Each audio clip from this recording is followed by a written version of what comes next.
And if stocks go down, they have less money. So their concern is that we're going to take this kind of like a stick to the face. And I am curious what you think about how big the bubble could be today if you believe there is one. Yeah. So, a couple of things. These economists have predicted 11 of the last seven recessions and corrections. So, they are extremely good at this. This Week in Startups is brought to you by Quo. Quo, formerly Openphone, is the #1 business phone system that streamlines your customer communications.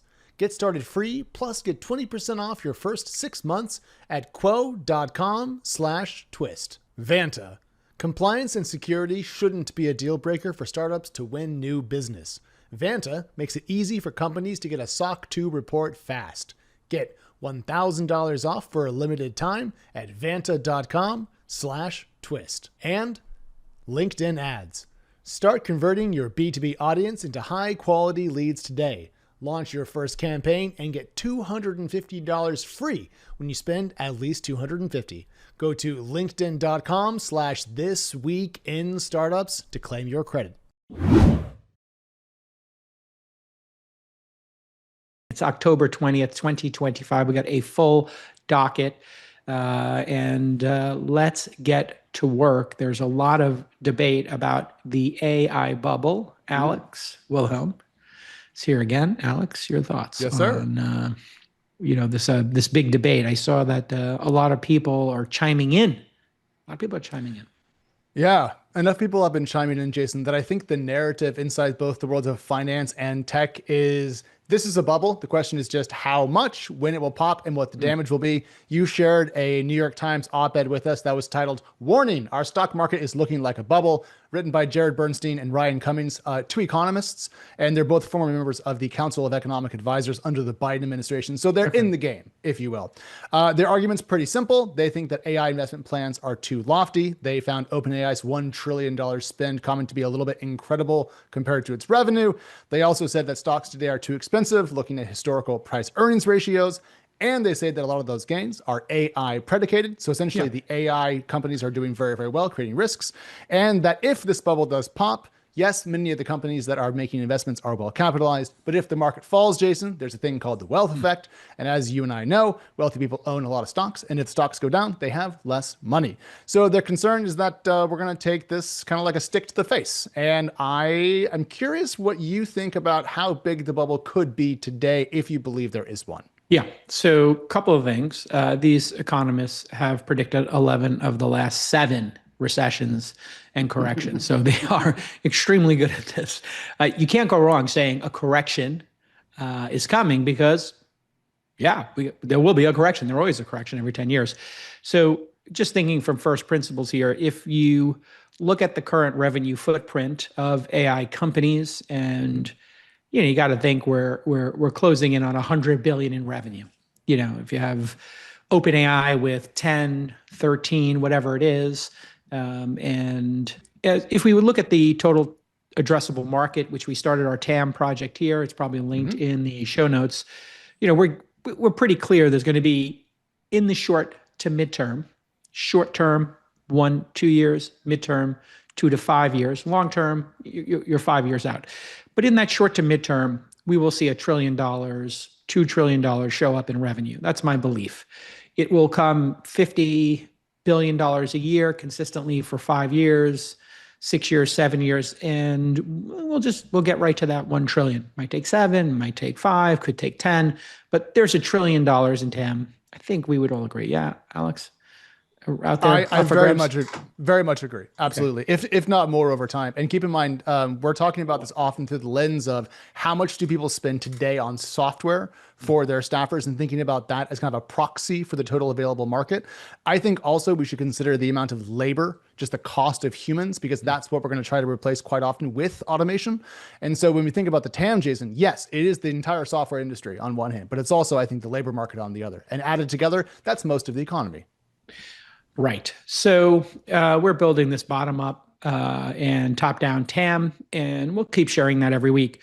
It's important for people to keep that in mind. What is tweaking folks is the scar tissue from the Great Recession caused by financial malfeasance by Wall Street. Had nothing to do with tech, In fact, it had nothing to do with real estate. It had to do with financial manipulation. Now we look at the dot-com era. What caused that?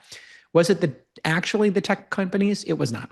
It was financial manipulation by Wall Street that was taking companies public. And you remember Henry Blodgett got banned from ever working in securities. He went on to do Business Insider because he was, on one side, the firm he was at was taking companies public, and on the other side, he was saying like this company's, doo-doo, dog, whatever, I think was the exact quote, or this was like garbage, on the internal communications. So the finance were the cause of that too.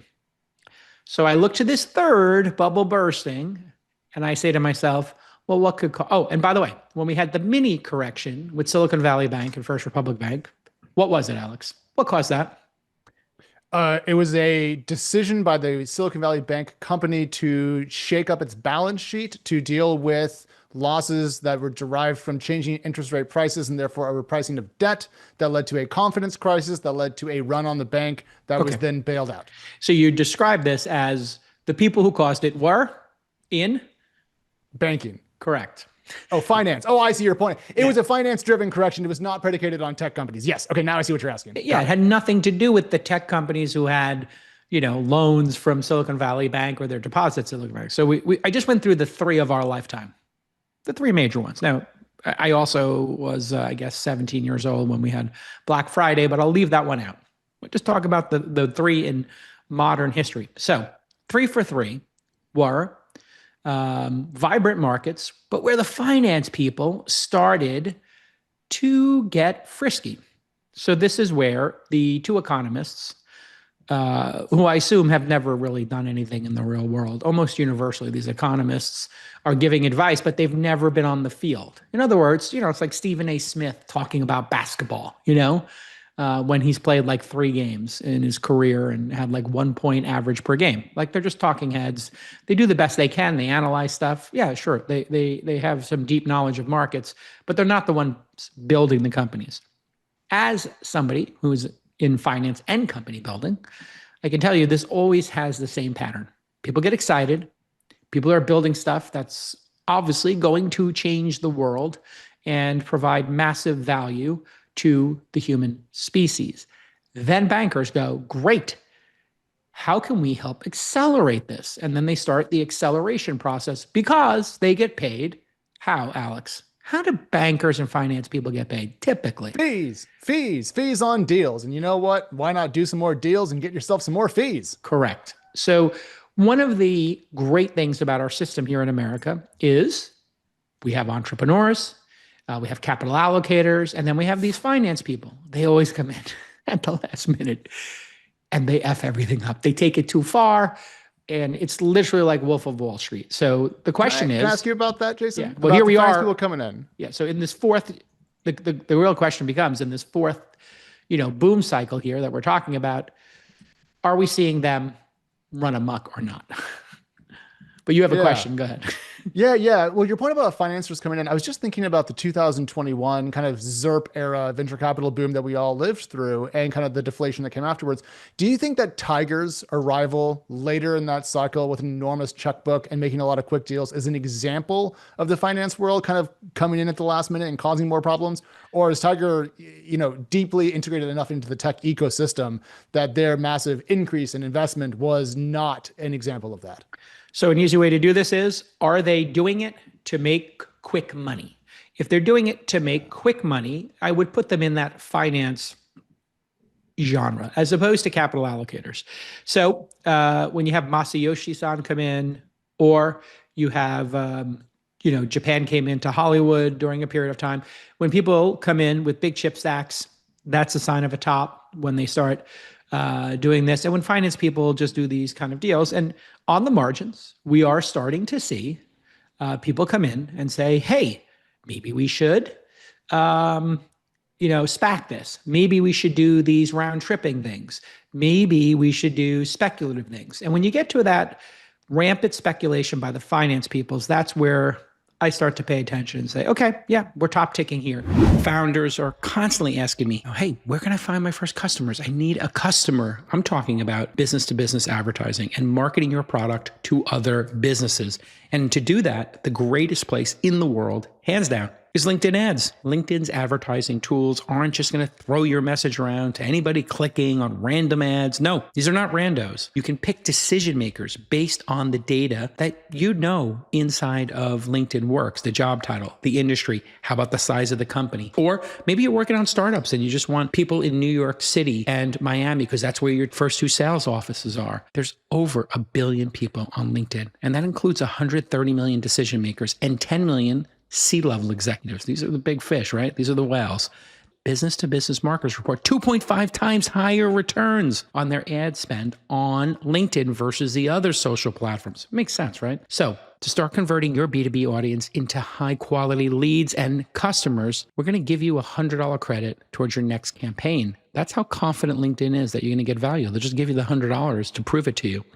LinkedIn.com/thisweekinstartups, LinkedIn.com/thisweekinstartups, no spaces, no dashes to claim that hundy. LinkedIn.com/thisweekinstartups, terms and conditions do apply.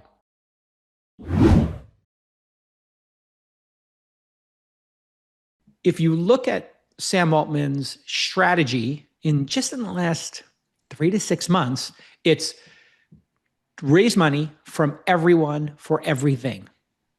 That would be a sign that we could be his strategic approach the last 6 months is a sign that a bubble is building. When you say, I want to deploy $1 trillion in infrastructure, and then you do a deal with AMD, with NVIDIA, and did they do another one with another chip company? Yeah, Broadcom. With Broadcom. So those three, to me, with the round-tripping nature of these, and them wanting to invest money they don't have yet into infrastructure that is bringing in, whatever, 10 billion, 15 billion, something in that range is, where they're trending or just passing with their run rate. That's when I would say, yes, we are starting to experience unnatural financial acts. Unnatural financial acts. Financial acts. Do you think that part of this is also driven by, there's a lot of behind the scenes startup and tech driven use of AI. Like we talked about that just recently, like the 50 top AI apps that are being used by startups. And it's an interesting list that we were going through. Yeah. But I feel like on the consumer side, like even ChatGPT, wildly popular, 800 million global users now, but only 5% are paying. And I feel like I feel like that's what's fueling a lot of this perception that it's a bubble, is there isn't an app everyday people are paying tons of money for. It's all still corporations and enterprises and startups. And so from the public's perspective, they're not seeing everybody using Replit or whatever. They're just, or Lovable. They're just seeing like, none of my friends is paying for an AI app, so it's a dead technology. Yeah, so that's Lon Harris checking in here, our co-host. Hi, for those of you listening, everybody. Sorry to not introduce you there. So I think the corporate spend on AI is very real. Yes. Corporations are not going to invest in this stuff unless they have a clear path, a line of sight, we would say, in the business to it working. And we all know here, as we use these products and services, that they're working. And we watch startups use it. When we see Tax GPT, make CPAs 10% better at their jobs, 20% faster at their jobs. And we're seeing this across the portfolio of startups we invest in, from Founder University and the Launch Accelerator, that they're actually making customers low double digits more productive, every 3 to 6 months. And that is the reality of what's happening today. There's good stuff happening on the field, but the finance people are seeing that and saying, well, let's accelerate it. But there's a natural pace of technology getting absorbed into organizations. And you two gentlemen can experience it yourselves. You say, oh, I'm going to try to make I'm going to do some research using these products. And 2 years ago, it was like, well, can we even trust these hallucinating results? The facts are all wrong. And then all of a sudden you skip over and you're like, wait a second, this stuff is great. It's actually doing it correctly. And we start using Producer Claude during the show. and it actually is giving us the right answers in real time. And that all occurred over 24 months. So two things can be true at the same time. This will be the greatest investment cycle in the history of technology. That's absolutely a certainty in my mind. So let me just state that again. This will be the absolute greatest returns in the history of the technology industry. It'll dwarf, the PC revolution, the smartphone revolution, and even the internet revolution. I am 100% certain of that. So then it's just the timeline. And are people investing in things that will be dogs? Are they investing in them at too high of a price? That's yes and yes. But will it crash the economy? No.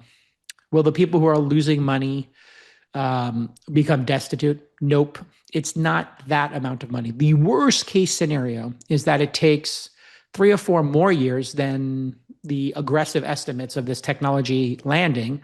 And if that happens, what you'll see is some companies just pause spending or cut these aggressive spending programs by 50%. And that happened with fiber back in the day. They overbuilt fiber. That's the analogy I've been using for 2 years. And now everybody seems to be using that one. So it's not a bubble, but there are frothy moments occurring. I would say this is a nice frothy cappuccino, and it will become a flat white shortly, where you don't put a ton of foam in it. You just have like just the warm milk, or with the coffee.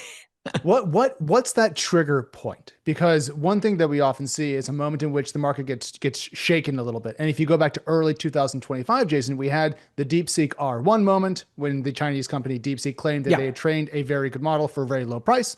Really scared a lot of folks off of NVIDIA for a bit. So for people that are watching, what might be coming that could kick off that cappuccino to flat white moment?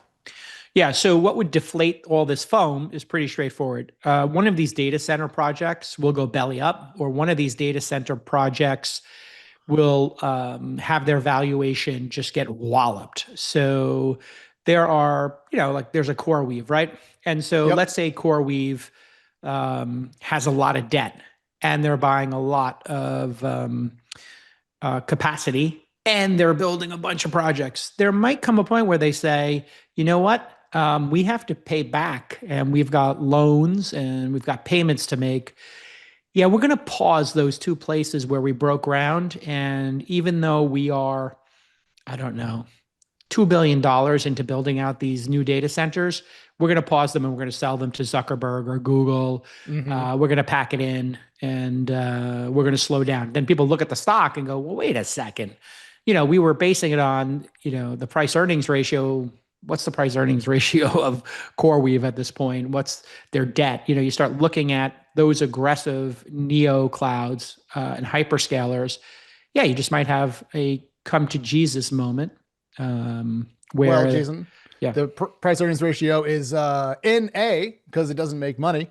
But if you would like the current price sales ratio for our friends over at CoreWeave, it's 14.81 on a trailing basis, according to Y charts. Right. So 14-1 going backwards is, that's pretty crazy. And you could see somebody like CoreWeave say, hey, we're going to take a pause. Then you would see, a Zuckerberg say, oh, we were, I don't know what he said at that Trump tech dinner with the tech leaders, but he said, oh, I'm going to put 400 billion, maybe 600 billion. He was kind of spitballing there. Maybe he says, you know what? We're going to only spend, 25 billion a year for the next 2 years. We're going to pause our spending. And then, NVIDIA stock would have some headwinds. Their price earnings ratios, not insane, but it's robust.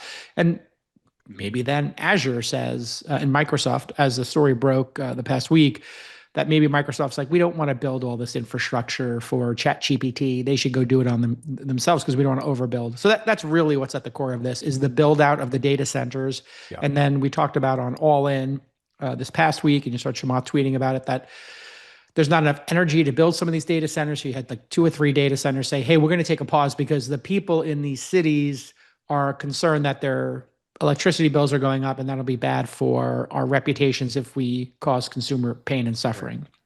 So all of those things would, to me, the data center build out, NVIDIA stock correcting would be a sign that were overheated. Now, what does that mean? Well, that means people who made 30% on their money this year and 30% last year riding this boom, might have only made 7%, the average, right? Or 15%, double the average, but they didn't make 4 times the historical average on their money. That's all. The worst. We're doomed. No, we're not. AI is revolutionizing the way people work. It's increasing our efficiency, obviously, and things are moving faster. But even when you're working at startup speed, big enterprise clients still expect you to meet all of their security and compliance requirements. That's why your startup needs Vanta. They're going to help you automate compliance, not just for SOC 2, but also for HIPAA, GDPR. Plus, Vanta's AI is going to streamline your security reviews with automated questionnaires and a trust center that demonstrates just how safe and secure your offerings are to potential customers. And that's just one way that Vanta is using AI to make it easier to track and monitor your cybersecurity. They've also got AI-generated vendor summaries that instantly alert you to fresh insights and client needs, making sure nothing slips through the cracks. So here's your call to action. My listeners get $1,000 off just by going to vanta.com/twist. That's VANTA.com/twist for $1,000 off. Thanks, Vanta. This was back in September. Trump asked Zuckerberg publicly how much Meta was going to invest in the U.S. in the coming years. Zuckerberg in the moment says at least $600 billion through 2028. And then later they caught him on a hot mic saying to Trump, "Sorry, I wasn't ready. I wasn't sure what number you wanted to go with." So yeah, he sort of just made that state capitalism, baby.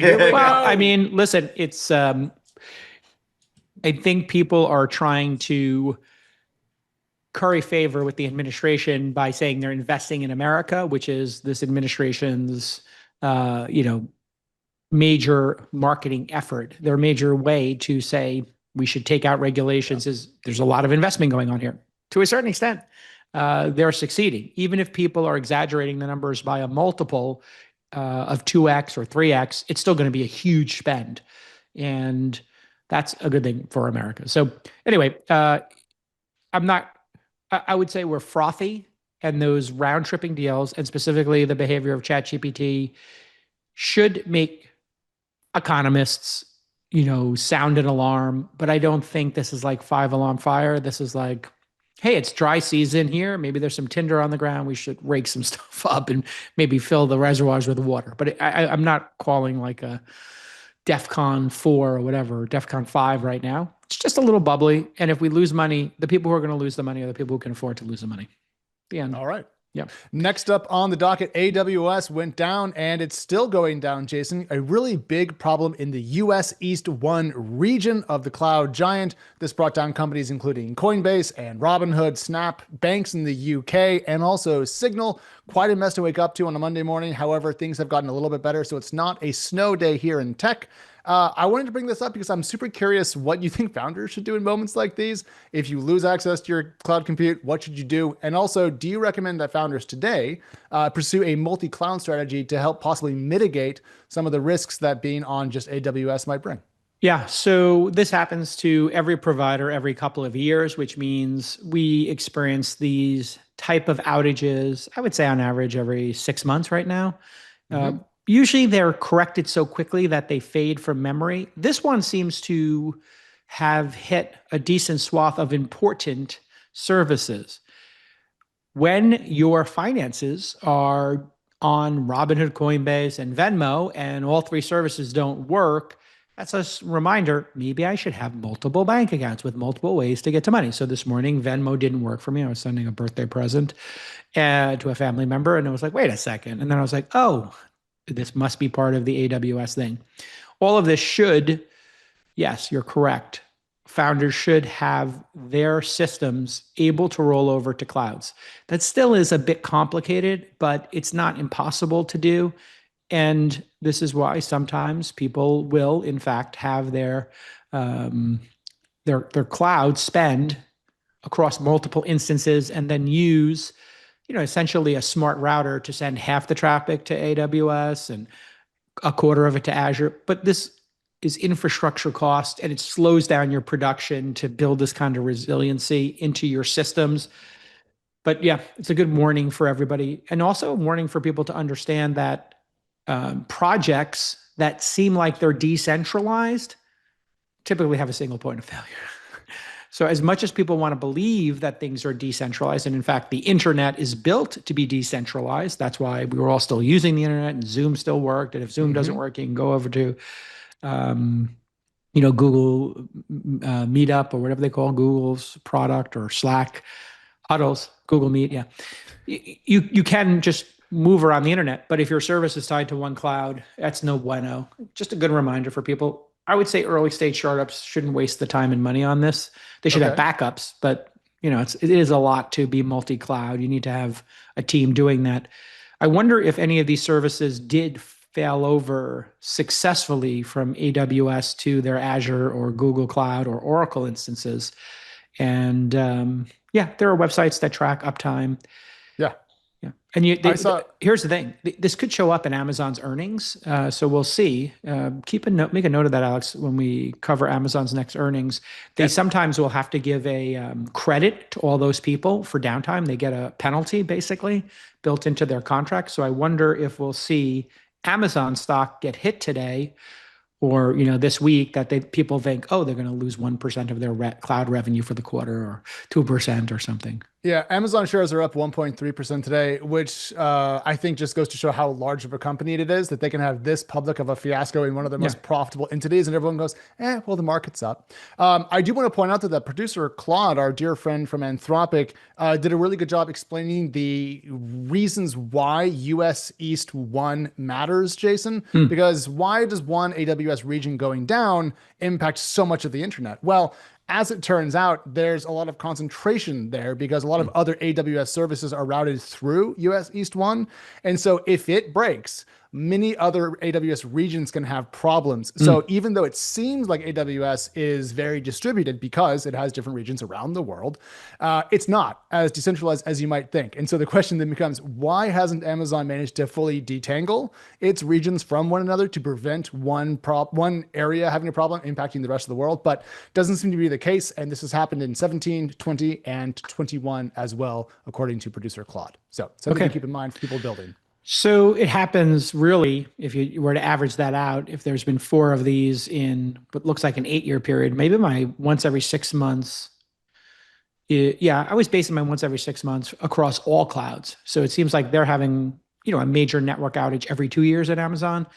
That to me seems acceptable. I'll be totally honest. Like really? If you were to, okay. Yeah, only because we're building this infrastructure out at such a significant pace and utilization is going up, and we're still trying to keep up with, to our first story, the AI bubble, all of this infrastructure being built out. If it happens every 2 years, I think it's kind of in the bucket of acceptable. If you look at energy in California, I would lose my energy in the peninsula. Gosh, and San Mateo, Palo Alto, you'd lose your electricity 5 times a year, 6 times a year. So I'm more worried about the electrical grid than I am about the data centers. The data centers, they've done really well at distributing.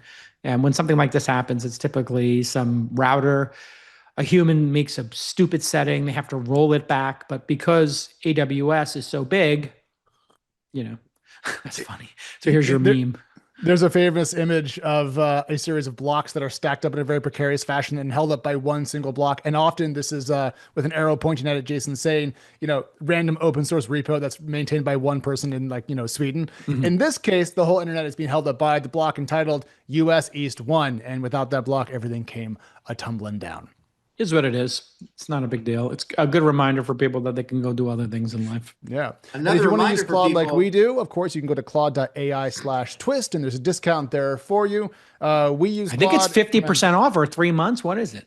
That's pretty darn good. But we live and die by our AI usage internally. So thanks to our friends over at Anthropic. It is 50% off. Twist listeners get 50% off their first 3 months of Claude Pro. Just go to claude.ai/twist to get started. All right, Lon, you were in the group chat. There was a really large series of protests Yes, I guess. Are they the protests? No Yeah. Kings. They estimate around 7 million people came out over the weekend in various U.S. cities. We had one, it was not that large, but we had one here in Austin, downtown, big ones in Minneapolis. I think Providence, actually, I saw some tweets from Providence, Alex, that the largest public gathering in maybe the history of Providence, Rhode Island over the weekend. Yes. Well, I'll just say that I don't think Trump's going to win Rhode Island in 2028. Well, Probably not. every call you miss is a missed opportunity, whether you're hiring somebody or you've got to do customer support or you've got inbound leads. So stop losing money and sign up for Quo. You know Quo. They used to be called Openphone, and they've got the #1 business phone system in the world, allowing your team to collaborate on incoming calls and text in one unified inbox. Quo is making the most out of AI tools. Now, every single call triggers an automated summary, of course, with recommended follow-up steps, and their AI agent will even answer the phone when you're not around, routing important messages to the right person and letting you know when an important new lead has reached out. So, see why over 90,000 businesses are already using Quo, including mine. We're not just going to start you off with a free trial, but we're also going to get you 20% off your first 6 months. And if you've already got a phone number, no problem. Quo will port it over for free. Just go to quo.com/twist. That's QUO.com/twist. Oh my gosh, what a great domain name. QUO.com/twist. This goes to, what I said on the All In podcast 2 episodes ago that got a little bit of, I'd say I've probably got more feedback on that episode since Trump was on, or JD Vance, or maybe the Larry Summers, Ezra Klein debate club. All of those episodes got a lot of feedback in my DMs, people calling me, texting me. And, I just gave a basic overview here, and politics a little outside of our remit here. But the 2.0 agenda, majority of Americans agree with those items. Shut the border, lower taxes, stop wars. People like that kind of stuff. A lot of the moderates who shifted over to support Trump and went to the right, they were part of that Trump 2.0. But the Trump 1.0 agenda, which is, I'll just generally say chaos, lawfare, and maybe a little bit of violence and federalism, where the federal government is taking on too much, that tweaks people. And I think that's what we saw this weekend. So it's perfectly timed with, happening 2 weeks after me sort of saying, get back to Trump 2.0 or you're going to lose the midterms. And that seems like it's happening. But there's another angle here, Lon. Tell us what that is. The technology angle. Well, I was on Blue Sky over the weekend, as I so often am, checking in on what everyone was saying. And I saw an image that kept being shared and was setting off a lot of discussion and debate. Let's take a look at it. So this is, I feel, a very obviously AI generated image that's kind of playing off of all of the costumes and the funny shenanigans we were seeing from all of these protests. If you look closely, you don't even have to look that closely. There are a number of tells. The flagpole is sort of weirdly bent.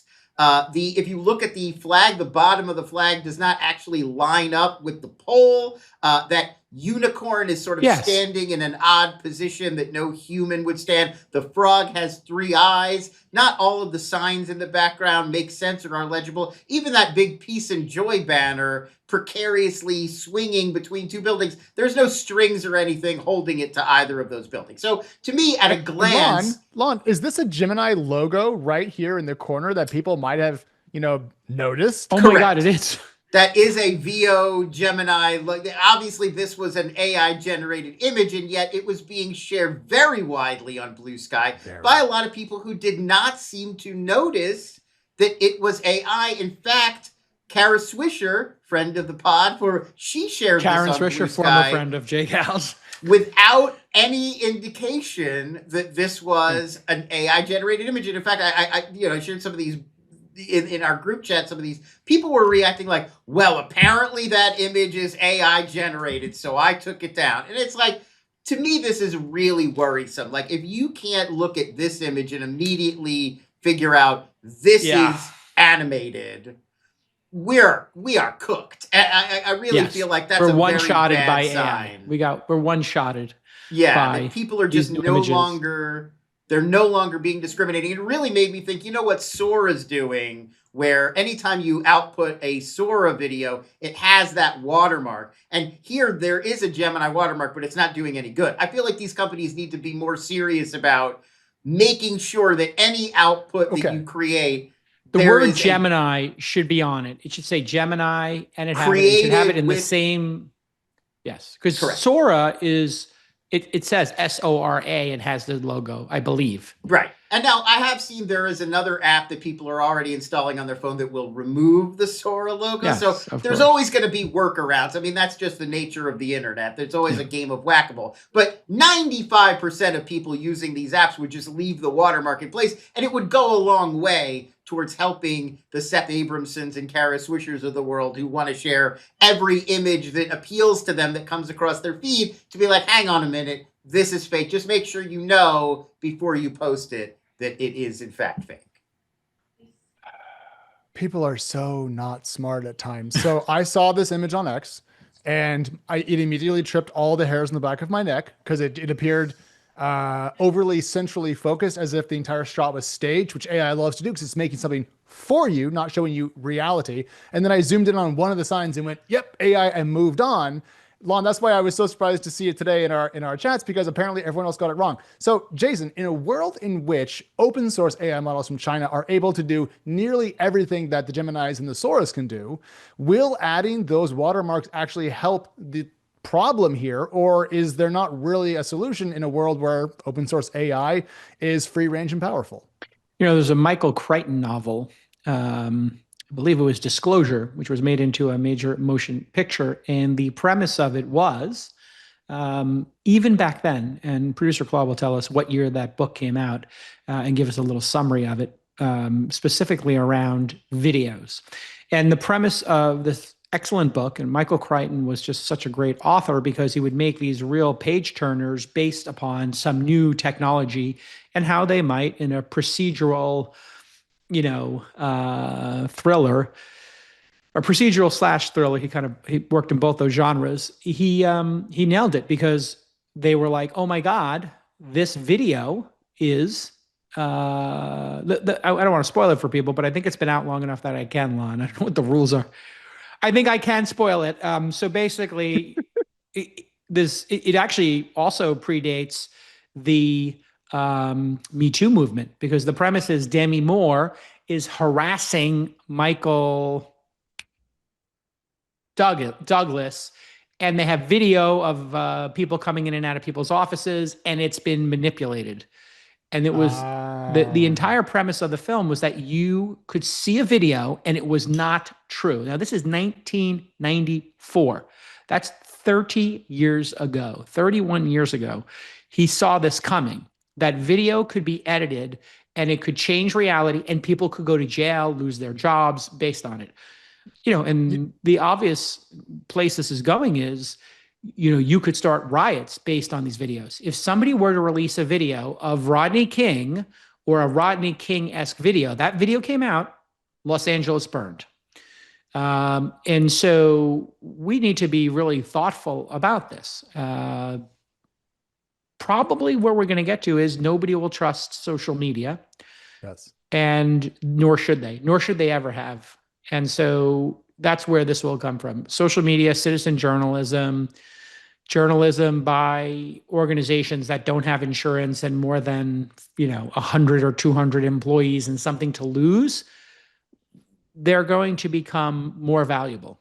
The institutions of journalism, if they can let go of their bias and stop looking at themselves as the resistance or the retribution group on both sides, and they can actually say they could literally make their living just saying, this is fake, here's the source of it. In other words, Snopes, the function of Snopes, which was to find Jimmy, the kid from the peanut butter commercial didn't die from Pop Rocks or whatever it is, the Wheaties commercial kid. Like, it was trying to get rid of urban legends, that existed for a decade. Now we're going to need the equivalent of Snopes or community notes, which I think Instagram and Threads are also working on. We're just going to need real-time fact-checking sources. Yeah. And people are going to need to stop retweeting things that fit their narrative. That's what's occurring here. People are so tribal that the first thing they do is retweet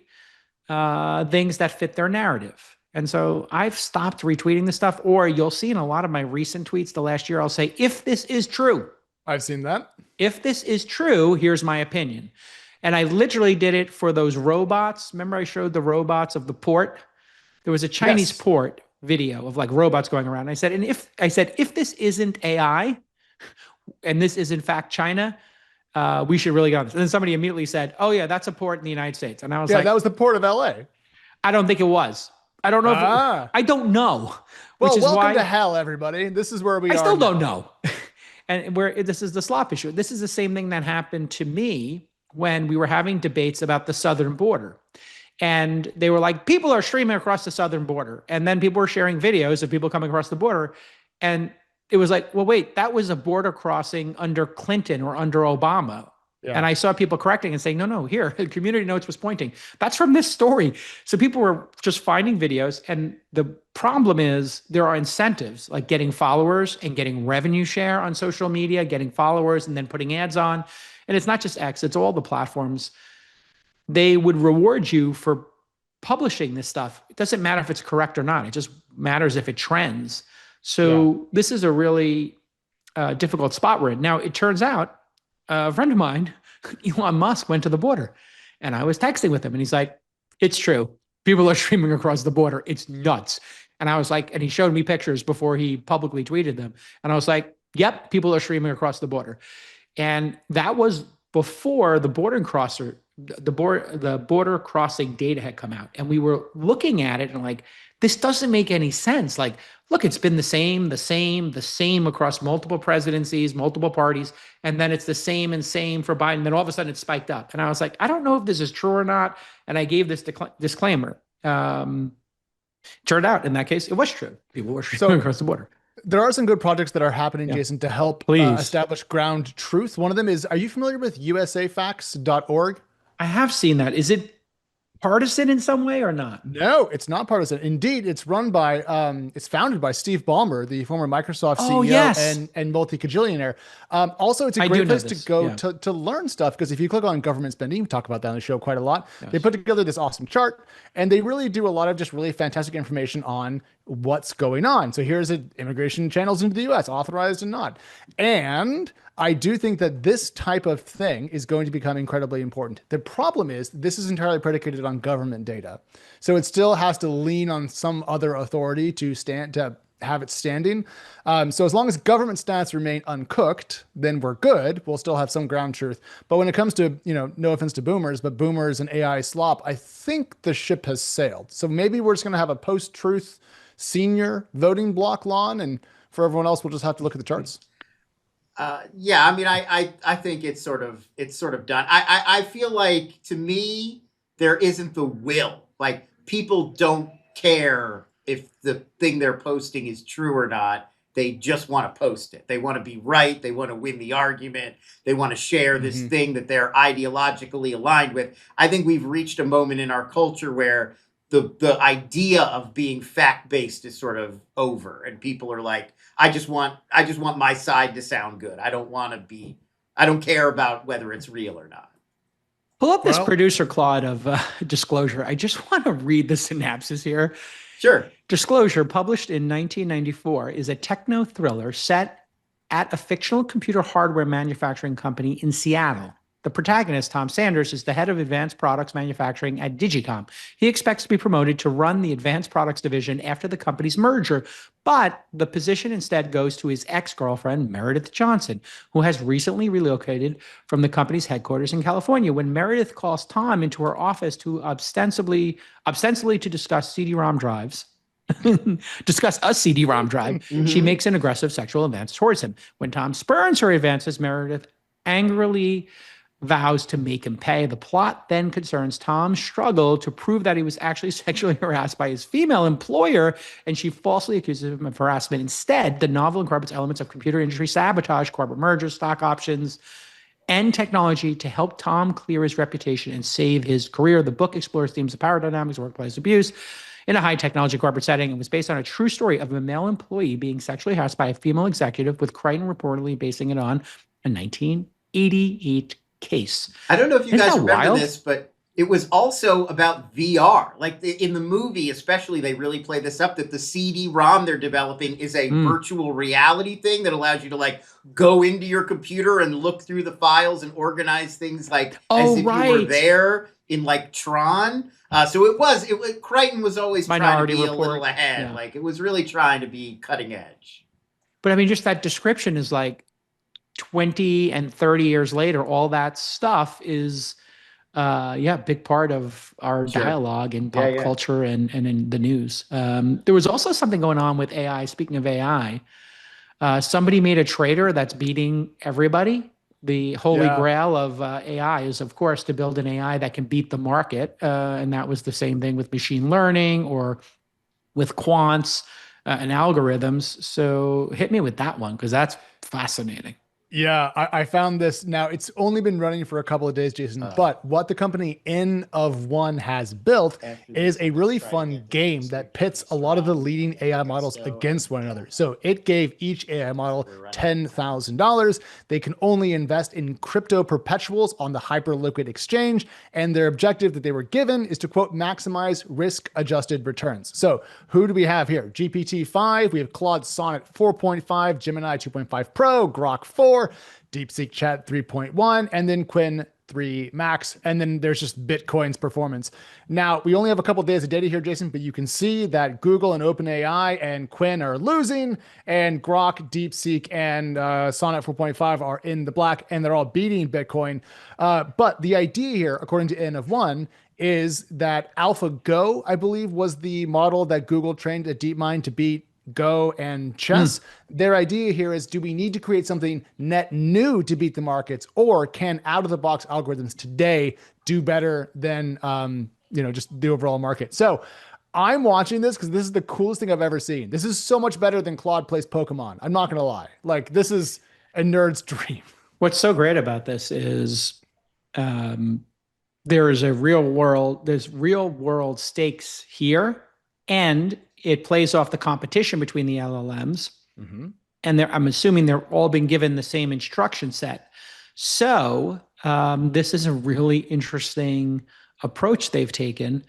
What would be very interesting is if people could enter their own horse into this race with $10,000 and make this available to anyone. So the three of us could come up with an instruction set, because the prompt and the data in the context window has obviously got some major part to this. So how cool would that be if we could say, you know what, we have our own instance of Grok or DeepSeek 3, or we're going to use the one that's available, whatever cloud service, but we have our own proprietary instruction set we're giving it. And then you have to reveal your instruction set when the final time period ends. So and that would actually be an interesting one. You could make it a race to see who can double their money first. I like that. So a time-bounded challenge, but that does incentivize risk-taking, Jason. Sure. And some You're AI going models, all in. Yeah. Oh, I see. So you want to know which AI not only is the smartest, but also has, what do we say now? We don't say cojones anymore. You can say cojones. Yeah, sure. That's okay. All right. Yeah. Like, I'm literally the Twist PC police. So There's no more can have politism. cojones, I think. That's fair. Yes. All right. Well, keep an eye out. If you want to take a look at that, the website is, I think it's theNofone.com for the background, and then you can take a look at the challenge yourself live. Fantastic. All right, Lonnie Donnie, you're up. All right, we got to talk about this. So there is a sequel. Aaron Sorkin is currently working on a follow-up to the film The Social Network. Of course, that was directed by David Fincher. Sorkin is directing the sequel himself. It's called The Social Reckoning. It's coming out next year, set 17 years after The Social Network. This one's going to be about the Facebook files. But Jeremy Strong, a Succession vet, was amazing in The Apprentice as Roy Cohn last year. He's going to be starring as Mark Zuckerberg, aged up from Jesse Eisenberg's classic performance in The Social Network. He did an interview on a red carpet this weekend. I believe it's for the Bruce Springsteen movie that Jeremy Allen White, who's also in this one, was in. I'm pretty sure, don't quote me on that. It might have been an Academy event. But Jeremy Strong was on a red carpet. He was asked about playing Mark Zuckerberg in a film. Okay, let me hit. And here is the video of his response. Now, Mark Zuckerberg, tell me, how do you even begin to play Mark Zuckerberg? You know, I'm approaching it the way I approach everything else, with empathy, with objectivity, with care. What made you want to do the role? I'm utterly fascinated by the material. It's one of the great scripts I've ever read. I've made 2 films with Aaron. I mean, I like to put my feet to the fire. Will you reach out to Mark? No comment. No comment. But are you on Facebook? You know what? I'm not on any social media. Secret account. No secret account. So, for those of you who don't get the joke here, he's doing Zuck right in that moment. Yeah, he's got got that some red carpet. Yeah, that was the And he's doing Academy. Zuck. There was an Academy, Motion Picture Academy benefit over the weekend. You could tell by the carpet behind him; it's got Oscars on it. So this was And I definitely. think that's Variety's video. This is a shout out to Variety. This was that's Variety on the red carpet at this Academy fundraiser over the weekend. But yes, we pulled a few videos of Mark Zuckerberg speaking recently, and you could see that clearly Jeremy Strong has been studying the videotape and trying to master Zuckerberg's speech patterns. I think the one of Zuckerberg on Theo Vaughn, if we could pull that one up, is the best example I could find. Here's the real Mark Zuckerberg answering the question about being socially awkward. That's hilarious. All right, here we go. Theo Vaughn. It's an interesting question. I just think that there are a bunch of factors here that you need to peel apart. I think someone can be socially perceptive and understand kind of what is going on in social dynamics and have a lot of empathy and care about other people while still being quite awkward in how they communicate. And oh my God. So that's what I wanted you guys to do was to I really wanted you guys to do these like 5 seconds back and forth. So when we cut this into the actual show, just go back and forth 5 seconds because. Right. Okay. Well, let's play the other one now. This is okay. Mark from his Horizon World's recent presentation at the 2025 Developer Conference. Here's another clip from Mark Zuckerberg. Maybe we could try to go back and forth a little. It has also been really neat to see how many people are using Quest to watch video content. It's just a lot more immersive. So we think that this category... the pauses and the Yes. There was that one line where it goes, we think people are changing the way they watch video content. And that's what Strong is doing. That like weird pause in the middle of the sentence thing. Like I'm going to start my thought and then I'm going to finish. But you're not sure if I'm really done. And if I'm at the end of my sentence, I'm gonna, think about the end of the sentence. Yeah. Mark Zuckerberg is clearly a man who is not accustomed to being interrupted, because if you leave gaps that large in your speech, normally people jump in. Yes. But if you're worth several $100 billion, apparently, maybe not. You can just do it like this. I was thinking about, so some people might, if we're reading from the docket, I think, look, it reminds me of that old SNL sketch where they were doing the delicious dish, the NPR ladies, and they were just like, everybody was like, so in my opinion, the things you need for a great barbecue are meat, bread, and sauce. Like you're just like very thoughtful, very long pauses between everything. With a and an Go back to Jeremy Strong. Give me the Jeremy Strong one more time. Okay, after this, I'm going to run my Zuckerberg defense strategy here. Okay, give me the Jeremy. Let's play Jeremy Strong. Give me the Jeremy. Give me the Jeremy one more time. But skip to after the question. Yeah, here we go. All right, or not. I'm approaching it the way I approach everything else. else? With empathy, with objectivity, with care. What made you want to do the role? I'm utterly fascinated by the material. And that's, I don't think this is how Jeremy Strong normally talks.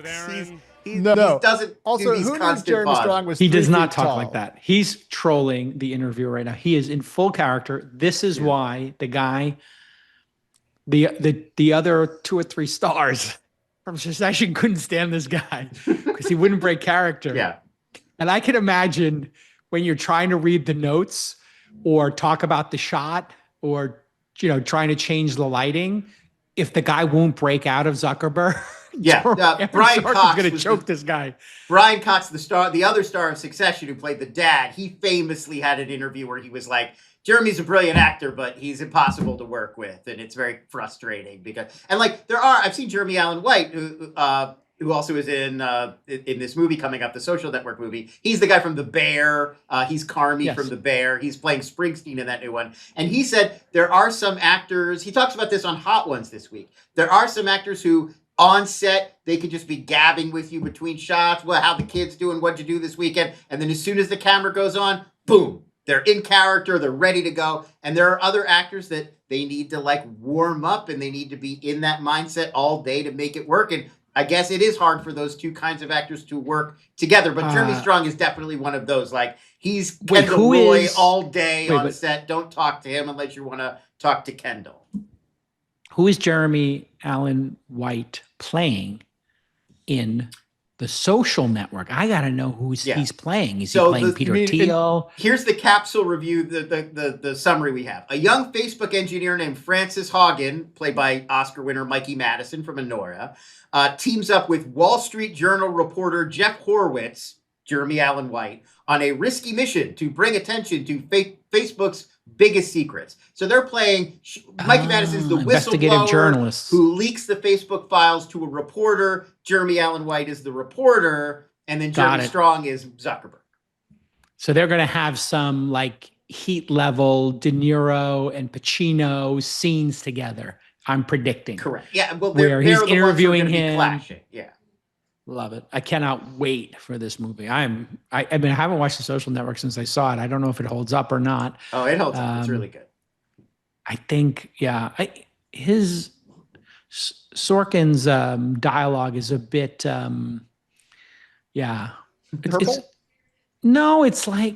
it's almost a bit too dramatic for my taste. He's a playwright and he comes from that world, and it's very theatrical. A Few Good Men was Aaron Sorkin's big breakthrough, and it's all of his stuff has that.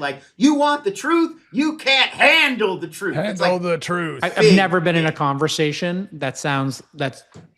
literally, and I've been involved in a lot of amazing conversations in this life, and none of them have ever reached Sorkin levels of dialogue. No, it is theatrical, but I mean, The West Wing has that quality too. Of I was gonna say, is it very realistic, or is it what we wish Washington was like? And that, I feel like that Veep is the realistic version of Washington. West Wing is the aspirational one. If you want to be a mensch, you want to be a super mensch. Everybody always says to me, Alex, Jake, God provide so much value for startups. Your programs that you do, found a university, you're always available for a meeting or, the podcast itself to get people inspired. Is there anything I can do for you? And generally, no, unless you can get me a couple of extra ski days or Knicks courtside tickets, I'm good. And I can get those things myself. But what I can't do is I can't go write a review on Apple Podcasts or post really thoughtful comments on Spotify. But you can do that. You can send us a picture of it and you can email it to reviews@thisweekinstartups.com. Email us at reviews@thisweekinstartups.com and we'll give you a shout out at the end of the show. Thanks so much and we'll see you all next time. Bye-bye.